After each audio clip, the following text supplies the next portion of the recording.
एउटा भिडियोको कारण एकजना 13 वर्षीय नाबालिकाले मानसिक तनाव खेप्न नसकेर आत्महत्या गरेकी छन्। बाराको कलैया उपमहानगरपालिका वडा नम्बर 21 की 13 वर्षीय सरिया खातुन र उनको एकजना पुरुष साथी सँगै हिँडिरहेको वा कहीँ सँगै बसिरहेको अवस्थामा गाउँका केही युवाहरू उनीहरूको भिडियो बनाएर उनीहरूलाई कुटपिट गरेर सामाजिक स्तरमा फैलाए र त्यसको मानसिक तनाव खेप्न नसकेर ती 13 वर्षीय नाबालिका सरिया खातुन आत्महत्या गरिन्। त्यो भिडियोमा युवाहरूले यिनीहरूले अनैतिक काम गरेको आरोप लगाएका छन्, तर भिडियोमै ती युवतीले हामी कहीँ गइरहेका छौँ, भर्खरै आएका छौँ, हामीले केही गलत काम गरेका छैनौँ भनेर आफ्नो सफाई दिइरहेकी छन् र ती युवाहरूलाई यसरी कुटपिट र भिडियो नबनाउन समेत भनिरहेकी छन्। तर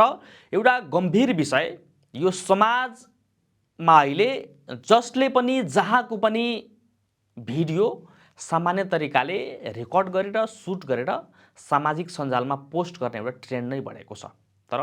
नेपालको कानुन, यो देशको संविधानले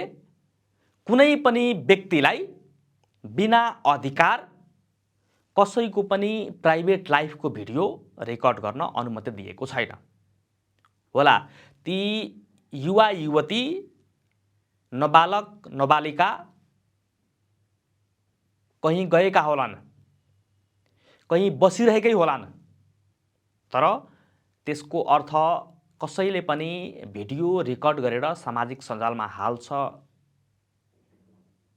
भने त्यो गैर कानुनी हो, त्यो पाउँदैन। र आज त्यसकै कारण एउटा नाबालिकाले आत्महत्या गर्नु पर्यो। होला उनीहरूले यदि गलत काम गरेका छन् भने त्यसको लागि उसको परिवार छ, सम्बन्धित निकाय छ, तर आफैले भिडियो बनाएर उनीहरूलाई कुटपिट गरेर जलिल गरेर सामाजिक स्तरमा उनीहरूलाई बदनाम गरेपछि बदनाम गर्ने मानिसहरू पनि कानुनको दायरामा आउँछन् र आत्महत्या गरिसकेपछि परिवारजनले आफ्नो बच्चाले कुनै पनि गलत काम नगरेको, गरेको भए भिडियो देखाऊ भनेर भनिरहेका छन्। यदि त्यो प्रमाण छैन, यतिकै भिडियो बनाएर कुटपिट गरिएको छ, उनीहरूलाई गलत आरोप लगाएर भिडियो सार्वजनिक गरिएको छ र त्यसपछि मानसिक र सामाजिक तनाव खेप्न नसकेपछि आफ्नो छोरीले आत्महत्या गरेको परिवारको दाबी छ र अहिले परिवारजन प्रहरीमा गएर यो भिडियो बनाउने युवाहरू, कुटपिट गर्ने युवाहरू जसले यी बालिकालाई मानसिक र सामाजिक तनाव खेप्न बाध्य बनाए, तिनीहरूमाथि आत्महत्या दुरुत्साहनको एउटा ज्यान सम्बन्धी उद्योगमा मुद्दा दर्ता गर्ने प्रक्रियामा अघि बढेका छन्।